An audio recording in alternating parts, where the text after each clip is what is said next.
I know we're in election season. Everybody's pitching their, the presidential candidates are pitching their economic plans, and those are all good and dandy. But one thing that I want to remind you of is that you have to take care of your own personal economy.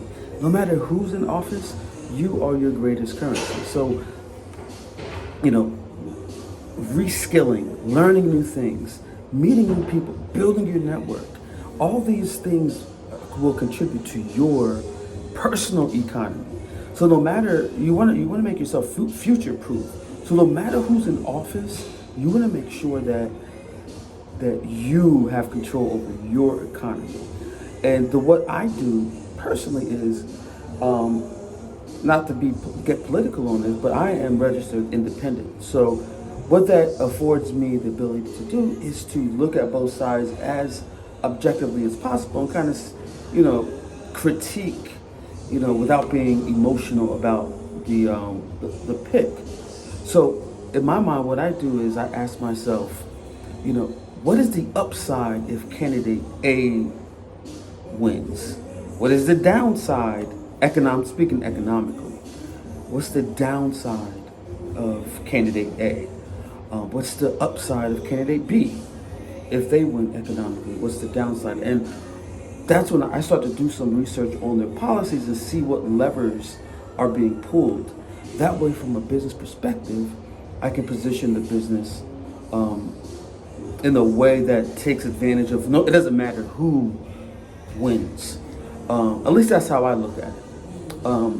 And I base my vote off of that and not get emotional about it. Because at the end of the day, if you get too emotional and wrapped up in it, it blinds your judgment. You're not able to see clearly.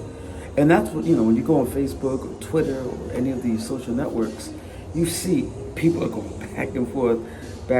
And if you don't have the detachment to kind of like pull back and kind of be objective about it, you're gonna miss out on probably one of the biggest opportunities that we've seen in human history. We are going through a power struggle, but I'm very optimistic. Once we get through this, I'm very optimistic about society. But anyway, I just want to share that with you really quick. I'm about to go walk my daughter to school with my wife, and stay tuned. We're in a space right now where it's so easy to get into panic mode because everything seems like it's shaking and ripping apart. The security that we used to have, or at least to feel, I should say, in our jobs, in our churches, in our government, all seem up for grabs. But you want to get to a place where peace feels more natural than panicking. Peace feels more natural than panicking. And that's not always an easy place to find. But in order for you to make it through the next, as things are moving forward, you're going to need to find that place. And just want to share that with you. Because once you find that peace, everything else around you aligns to that peace. But if you're panicking, everything in your outer world is going to feel like panic, like everything's falling apart. But that when you find peace, especially in a time of war, everything aligns to that. And I'm talking internally, like internal peace. Even though externally, we're going through a war on many levels. I found this tweet to be really interesting. It says, startups are turbulent and need wartime people. Peacetime people are a liability to them. And one of the things what really made me think as we were having this conversation is that in order to be a wartime person, you have to have peace within. You have to have this peace within yourself to be accurately be able to be a good strategist during wartime, to really be on the offensive and the defensive during wartime. It really requires, a lot of, for you to be synced, your heart and mind to be synced, because when you're at with war within, the peace that you try to make outwardly is usually fake, to be honest.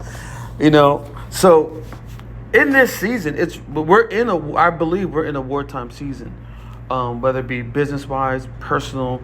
So this is why I am stressing this, finding this peace within. The peace, has to oversee the panic, and people that are trying to create peace, but it's actually panic. So, yep, I'm about to share that with you. So let me show you how I am going to war as a wartime startup founder. So in order for me to do that, I have to play two games. I have to play the air game and I have to play the ground game. Right here is the air game, where I pretty much break down the growth infrastructure services that I provide for. I design and install our team to micro private equity and M&A firms. So this is just like a very high level mapping of how everything works, and how we're piecing it together. But what I want to really focus on right now is the ground game. Um, because in the air game, it's more of a global game. So I'm working with people like yesterday. If you followed yesterday's episode, I was on a call with a M&A professional consultant who was from Australia. So my air game is more geared for I guess you can say, the global and larger national domestic market, where my ground game is I'm centered in my local community. Because one thing I want to go back here really quick, because this quote, like, this is my North Star right here, where I really constantly remind myself of this, which is success to me is how much goodwill and trust I can generate within myself, family, local community, which I'm going to talk about that, the markets, whether it's global or domestic, industries and institutions in perpetuity. I think I spelled that wrong. But anyway, that doesn't matter. It's this the North Star of my success is building goodwill and trust. So, like I said before, this is the air game where it's more global. I'm starting to get feedback and outreaching right now around that in the beginning processes of designing, these growth infrastructures. Um, but what I really want to focus on is the ground game, because that's near and dear to me because it's local. So I always say, you think global, act local. But on the internet, you can actually tie these two things together. So based off of how I'm documenting my journey, you see me in a lot of small businesses. You see me at the coffee shop. You see me even when you see different shots I take when you see I'm looking down on my shoes. Like, all of these things or you'll see me in most of my videos wearing, Apple AirPods. There's all these things are associations that brands or businesses that I associate with to send a certain message, to signal a certain message. And I'm bringing you inside to see how I'm going to do this locally. So as I'm growing on a global scale, on a national scale, I want it to be tied into my local community, so my local community wins as I win. So this is the media kit that I'm designing right now. And then after I design it, I probably, I'll send it. I'm going to use this as my MVP, and then once I kind of like see how it's performing, then once I get it down, called product market fit, I will have my design team in Africa actually put it together and more professional. But this is my version 1.0 of this, and as you can see here, my name of my vlog, my name, Allentown, and then this is like a little letter to whoever I'm sending this out to. And let me read this for you. It says, if you're reading this, it's because you empower my lifestyle. And my association with you allows me to live my values as I document my journey. This should not be a one-sided relationship. I want to give you access to leverage my platform. So when I win, you win. When I grow, you grow organically and authentically. And I sign it here. And then this is like I'm still working on this. It's like a menu of the different ways we can work together.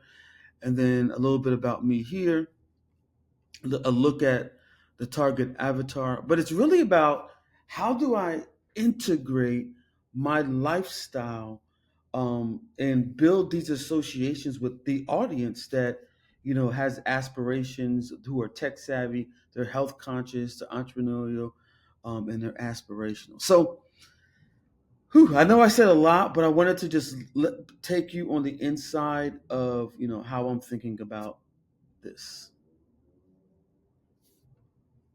The reason why you see me building the way that I'm building is because over the years in my entrepreneurial journey, I've been tested and tested and tested and tested and learned so much. And all the lessons that I've learned have now compounded into one word, and that's leverage. And I'm learning now is I want to be highly leveraged, not over leveraged, but highly leveraged in every aspect of this journey. Hence, you see the way I'm building my air game and building my ground game, and it's all integrated into who I am. And who I am is one of one. There's no one like me. And it wasn't until I got to that place to know that and from a cliche point of view, it's easy to say, oh yeah, you're like a snowflake, you're one of one. But practically speaking, you don't always feel like that. You don't always feel like that. So when I realized, or as I came into a deeper realization that I'm one of one, that's what really inspires the way I'm building. I went to business school. I worked for the Wall Street Journal for 10 years, so I understood business. I went to business school, and nothing that I learned in those environments, I shouldn't say nothing, very little of what I learned in those environments I'm using to build how I'm building now. Only because a lot has changed. We have access to more tools and resources, and we have access to more just information, and which can be a blessing and a curse. But it allows me to build the way I'm building. And one of the sayings that I really don't like is, and I think I've shared this, if when people say, hey, if I could do it, you can do it. That doesn't always work like that, because there's so much nuance in the way people are wired and the way people perceive and see the world. That's not always a practical bit of advice. The advice I can only give is like, be you, find who you are, authentically, and surround yourself with similar people that can push you, or people that are opposite of you that can push the best out of you. And that's really how I approach this whole thing.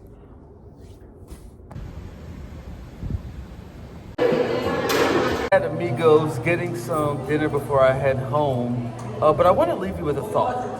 We're going into Labor Day weekend, and I want to challenge you to really take the time to really think about the work you want to do for the rest of your life, the labor that you want to do for the rest of your life. In the book called Mastery, it's called Finding Your Life Task. And I really challenge you to do that, because we only have a little bit of time left. Time is short, and now is the time to really be thinking about those things, asking those big questions. Because sometimes if you find yourself in a position that you don't want to be in, you're not asking big enough questions. You're not asking the right questions.